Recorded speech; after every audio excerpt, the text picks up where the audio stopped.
what I'm going to do is reset again for the, hopefully get the best frame roll. And we're going to go 3, 2, 1, go.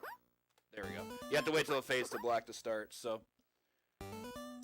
Weird timing rolls these days. So for this game, not really a whole lot goes on in terms of interactivity. In fact, the more enemies you can avoid, the better.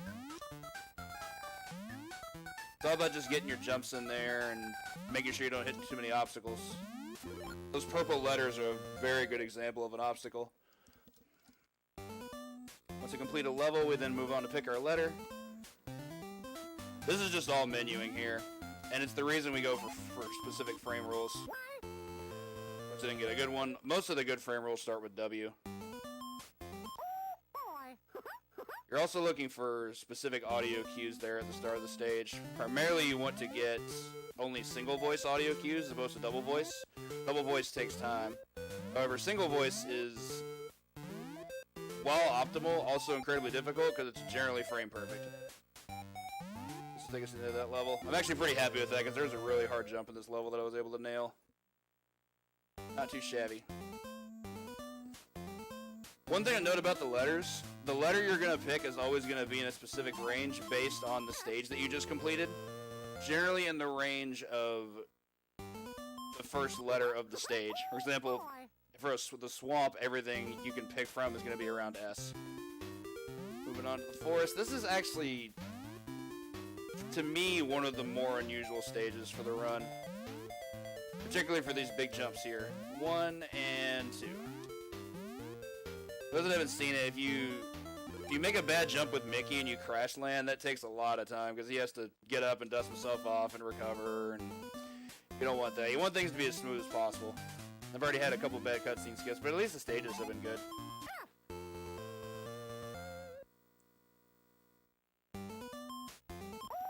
Onto the pyramid. Only really hard part of this stage is nailing this jump right at the start of the stage, which is right here. You can do that off a jump buffer.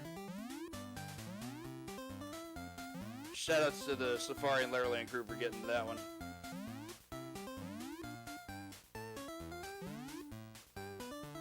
Now, a little history about this run. This was actually a game we showcased in Discathlon back in January.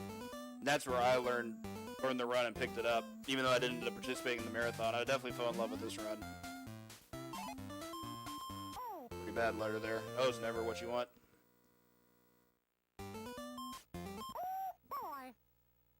Through quite a bit of analysis and diagnosis, the time was significantly brought down from original world record, and all that contribution work goes to guys like CL Chambers, that was a bad jump, Author Blues, JK Loser, just all those guys. They deserve all the credibility of getting this game where it is today.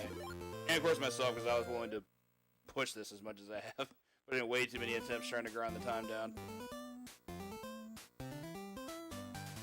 The last stage here. It's going to be in the H through L range. Ah, a little sloppy there. On to our last stage. Lots of props go to Auth for this stage in particular. I love the strats he found in this stage. Specifically the one we're about to do here, where instead of jumping, we just fall. And in front of the turtle, immediately jump to get past him. Gonna jump to the island, add the box. That's going to move us on to our last letter. Time's going to be once Mickey starts his final dancing animation. So that's going to be... Oops. Well, at least we're in a world record pace or anything. I would like to have a sub 350, but mistakes were made. So sub 355 is a great time. I think the record's down around 343 at this point, but...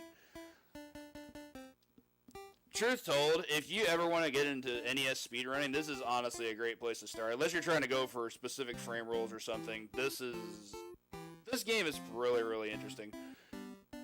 Lots of cool, easy platforming. It really taught me a lot about visual cues. You know, like how to recite my ABCs. But, I don't know. I love this game. It's silly and it's for kids, but I don't know. Maybe I'll show it to my nephew one day and he'll beat my record, who knows. Still, game's great, graphics are great, music's addictive, super incredibly addictive. But yeah, great game, great run, and And we're about to see another one, too. It looks like right after this, we're coming up to the Dragon Quest IV player race. And who isn't looking forward to that? That's going to be awesome. Alright, everybody. Appreciate you all sticking around with me for this one. And I will catch you all next time. Be sure to stick around for the Dragon Quest race. It's going to be awesome. I caught a preview of it this past Wednesday. It's going to be a good race. Have a good one, all.